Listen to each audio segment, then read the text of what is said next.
That's a really, really good basketball team we beat tonight, and I'm start off with the job that DeMonte Williams did on arguably a guy I think is the most talented player in our league, in Stevens. And I can say that because he has torched us in my first 2 years here. And DeMonte didn't score a point tonight. I grabbed 4 rebounds, but I was so comfortable with him on the court guarding him. We put a little package together to try to bother him. But Chin Coleman, one of our assistant coaches, had the scout. He got our guys really focused and dialed in. They've been attempting about 28 threes a game and shooting 36%, which is playing at a really, really high clip. And to hold them to 4 threes, I was really proud of that. It was a big, big key to the game. And then, playing very, very small, which we did most of the night, to out-rebound them was a big point of contention. I thought that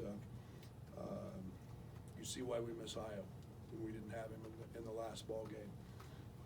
He did what really, really good players do. He elevates his game. He makes the right play, and was spectacular tonight, and closes games like most players of his caliber do. So a great team.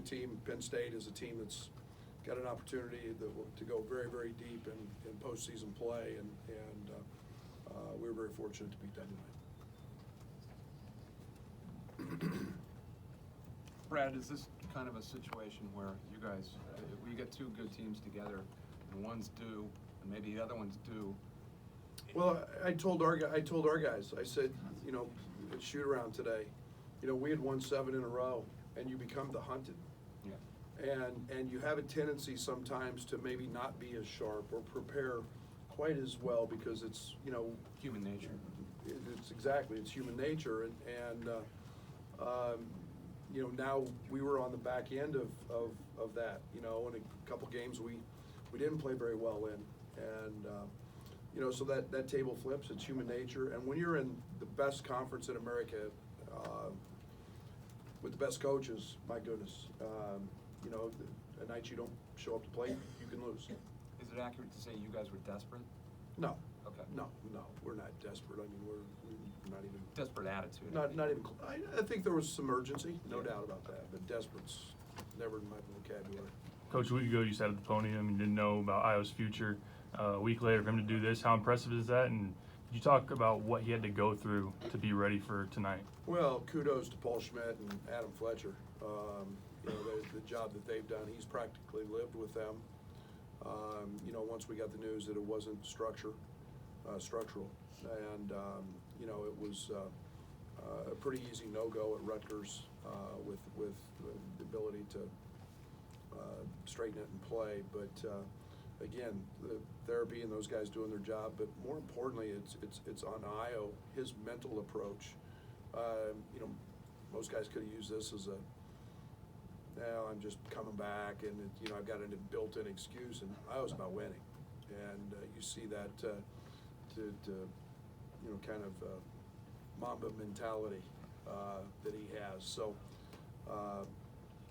he worked his tail off. He wants to be out there because he's an unbelievable teammate, and he knows we struggled without him the other night, and my hat's off to him.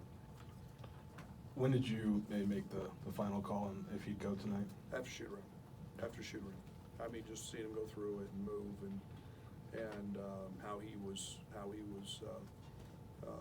reacting through that, and he was pretty dialed in. I guess then what kind of maybe led to starting Io with Trent and Andres in a lineup you hadn't played for a couple months? He's one of our best players.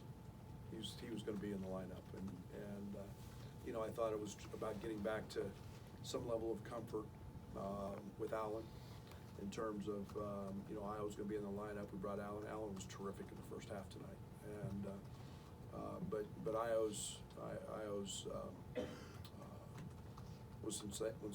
has been sensational on both ends, especially the defensive end. And I felt like tonight, his size was needed, and his knowledge and understanding.